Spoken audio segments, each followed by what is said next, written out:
So right now there is a lot of fear and there's a lot of economic uncertainty, and a lot of people are losing their jobs and getting laid off. And this isn't going to be anything that I feel is going to slow down anytime soon. And this video specifically is in response to Alanah Pearce's The Video Game Industry Sucks video. I think she did a really good video and I'd like you to go check it out if you haven't seen it already. But there's a couple of things that she talked about that really kind of raised a couple of red flags that I thought I could sit down today and give you guys a plan. I could hopefully demystify some of the lies that you've been told your entire life, and then also give you the tools to start to actually change the system and, more importantly, your life and your financial well-being. I've been through it. If you guys have never seen my story, my wife and I paid off over $100,000 in debt, and we've completely changed our life. And it allows us, whether the economy is booming or crashing, to be able to weather the storm and have a very consistent ease of life, a high security gland, mindset. And especially as somebody who has 6 kids, this is very important, making sure that their lives aren't impacted by my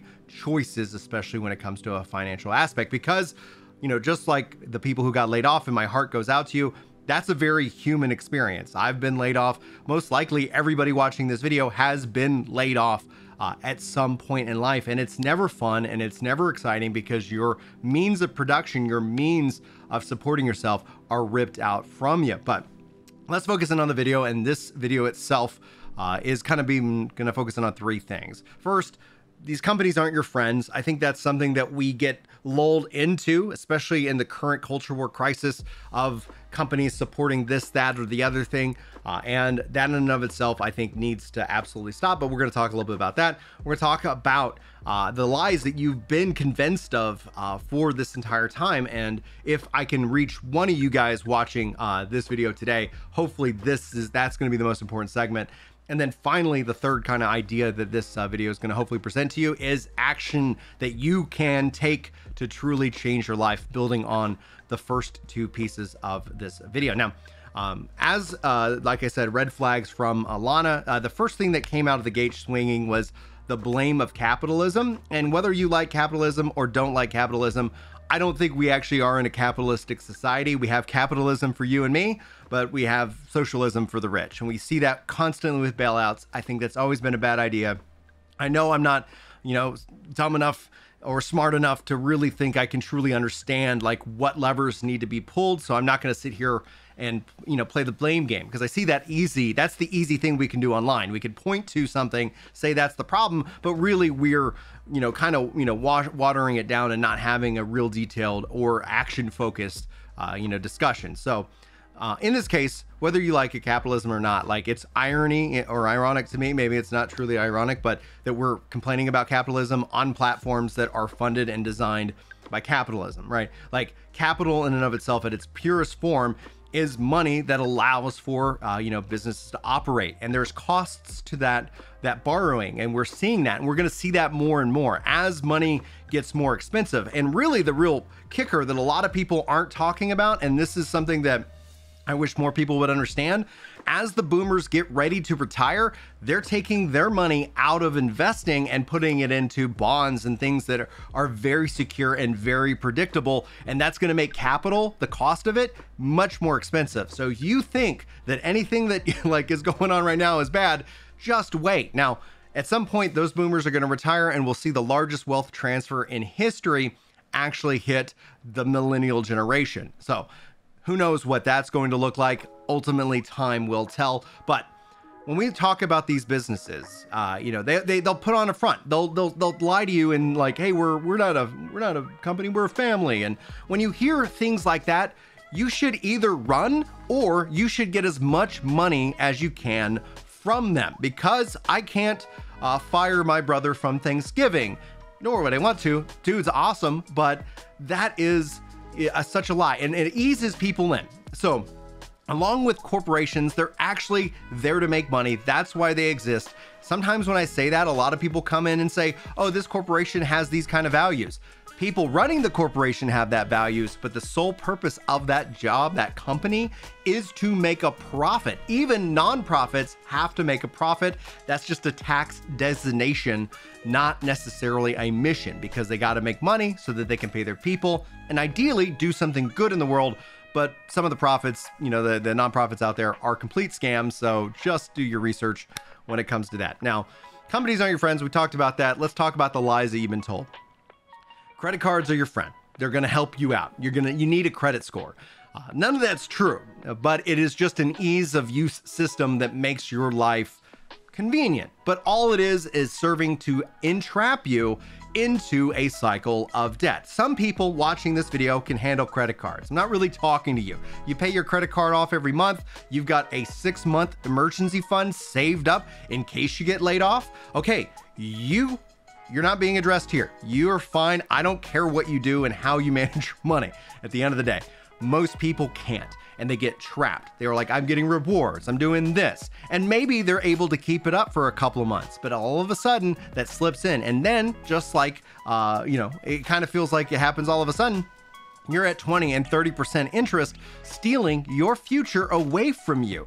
And that really ties into the loss of power. And this really, the great mystery here. We can sit here and we can blame anything we want, but the system operates and we know the rules. And if you don't know the rules, you should pay attention. You should start to ask these kind of questions. I'll helpfully try to give you every bit of knowledge that I can so that you can change your life and you can live a life worthy of whatever this ends up being, whatever your dreams and hopes are. How do you do this? You gotta get out of debt. Now, I believe in the Dave Ramsey plan. Some people don't, but Dave Ramsey worked for us. We paid off $100,000 of debt and it works. It works because it gives you hope and what you need more than anything in this life, outside of, I guess, the actual needs of food, shelter, clothing. Hope is an important factor. And so you can take that and you can start working down that debt. What that does is when you do not owe anybody any money, well, hey, you have your emergency fund, and yes, life is going to happen. The job isn't going to bend over backwards to keep you. They have their own responsibilities and people, both smart and dumb, who run them. We've seen people of all shapes and sizes, especially in the dumb category, fail their way up to the top. Just look at Google freaking Stadia. If you want a history of somebody who fails their way to the freaking top, there's a great example of it, in my opinion. But if we focus in on you, what can you do? You know what? When you don't owe anybody any money and your job is like being a jerk to you, telling you to work extra hours, you know what you can say? Screw off. Go away. I don't need you anymore. And that in and of itself gives you more leverage and more power because you will get laid off, because you will find yourself in uncertain expectations. This is the reality, and this is exactly what you can expect to find in this life. Now we could talk about whether that's fair or not. How can we change this or not? But the reality is nobody's coming to save you, and you can start to take responsibility and try to build it. And I know this is hard. I lived it. I worked insane amounts of hours, took any extra work and job that I could pay to claw my way out of a hole that I dug for myself, a hole that was promised to me through student loans and credit cards and credit scores. I bought into it all, and then as soon as the glass shattered and I got out of it, I could actually finally breathe for the first time. I could sleep. Everything tastes better. The air smells better. Life can be better for you. And let this layoffs, because especially as we get ready to go into who knows what the next crisis will be, you can choose right now to keep doing the thing you're doing and then be upset by the results.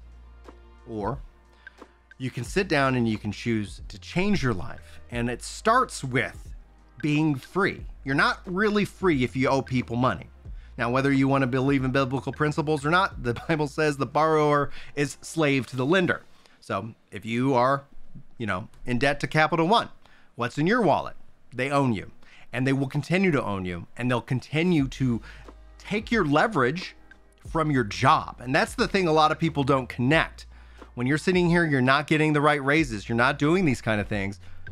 You got to look at your life and how you can put yourself into a position where you can negotiate, and you can negotiate because they'll businesses, especially if they're ever offering you a raise, counter, just ask for a little bit more. The worst they're going to say is no. And that in and of itself, I think, is the key aspect. Now, again, I would say, like, I really like the Dave Ramsey system. I'm sure there's other systems out there that could work, but figure it out, because your life is important and your life is worth it. And when these things happen, it shouldn't be anything that causes a lot of concern. And yes, the video game industry sucks, but so does every industry out there. They're all guilty of this, and we've been, you know, bought hook, line, and sinker into it, and thus we're stuck. So get unstuck. If you have questions, let me know. I'd love to help you out. I'd love to encourage you. I never was an official cheerleader, but I'm a cheerleader at heart. And as somebody who's bled and sweated and cried and, you know, just fought, I want to encourage you and tell you that it can be done and it needs to be done. So anyway, I wish you guys all the best of luck, especially with all of what's going to be happening, what has happened, and what is, you know, past, present, and future in this regards. And I just know that hopefully this video in and of itself reaches one person out there that is able to benefit from it and take their life and turn it around for the better. And if you do, if any of you guys are the ones who decide to take up this call and this challenge, sound off in the comments. I'd love to hear you. I'd love to cheer you on. Anyway, good luck out there, and hopefully I'll see you in the next video. But until then, take care.